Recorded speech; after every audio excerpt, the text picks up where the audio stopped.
Carol and Stephen Baxter were the kind of couple that inspired envy. Millionaires, entrepreneurs, retired and enjoying the rewards of a life built on hard work. Their estate sat in the heart of Essex, nestled among green fields and quiet lanes. To the outside world they were perfect, but inside that beautiful home, something darker was growing. In March 2023, they were found dead, lying side by side in bed. No signs of violence, no forced entry, no struggle. At first, everyone thought it was a double suicide, an agreed end to a long and wealthy life. But as the truth came out, the real story stunned even the most hardened detectives. A trusted friend, a forged will, poison, and a shocking betrayal hiding in plain sight.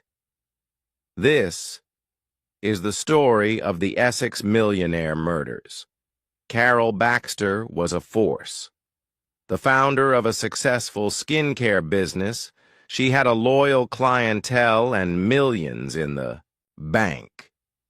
But behind her professional strength was warmth, kindness, and loyalty. Stephen was quieter, supportive, devoted. He had retired early, letting Carol shine. Their love story was genuine, steady, and respected. They lived simply, despite their wealth. No flashy cars, no extravagant trips. Their fortune stayed quietly tucked away until they hired a man named Luke DeWitt. Luke DeWitt was an IT consultant, polite, helpful, quiet.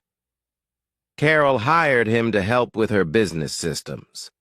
Over time, he became more than a contractor. He became trusted, too trusted. He had access to her emails, her cloud storage, her passwords. He visited their home often, ate with them, talked with them about health, about therapy, about trust, and then he began to control them. Luke created fake email accounts, pretending to be therapists. He told Carol she was mentally unwell. He told Stephen he needed to isolate to protect Carol's mental health. They believed it. He told them to stay inside, not speak to friends, avoid contact, trust only him. Over months, he built a false world, one where only he was, the voice of reason. He gaslighted them with digital manipulation, playing therapist, playing guide, pretending to help, but in reality, he was preparing them to die. In early 2023, Carol changed her will. Unbeknownst to her, it had been forged.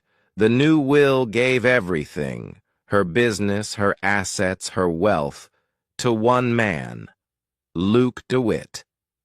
She never wrote it, never signed it. But he did. With software, quietly, behind the scenes, and then came the poison. Toxicology reports showed Carol had ingested a powerful sedative, one never prescribed to her. Stephen, too, had traces of the same drug. They died peacefully, almost too peacefully, as if put to sleep. There were no bruises, no wounds, just silence. Police initially thought it was suicide, until they found the will. Digital forensics showed the will had been created on Luke's laptop. His metadata, his timestamps, even his spelling errors. The same fake therapist accounts were traced back to IP addresses connected to him. The entire world Carol and Stephen had been living in had been created by Luke. He wasn't just an IT guy. He was puppet master, therapist, friend, and killer. Luke DeWitt was arrested, calm, silent, as if it was all part of the plan. In court, the evidence was overwhelming. Emails, IP logs, forged signatures, deleted CCTV footage. He had wiped security footage from the day of the deaths. He even tried to create a narrative that Carol and Stephen were in emotional despair by writing fake diary entries on their behalf. It was manipulation on a psychological and digital level that shocked even cybercrime experts. The community was stunned. No one suspected Luke. He was friendly, modest, a quiet man with quiet intentions. But those intentions were deadly. He had slowly erased Carol and Stephen's reality, and then he erased them. For money, he was found guilty on all counts, sentenced to life in prison.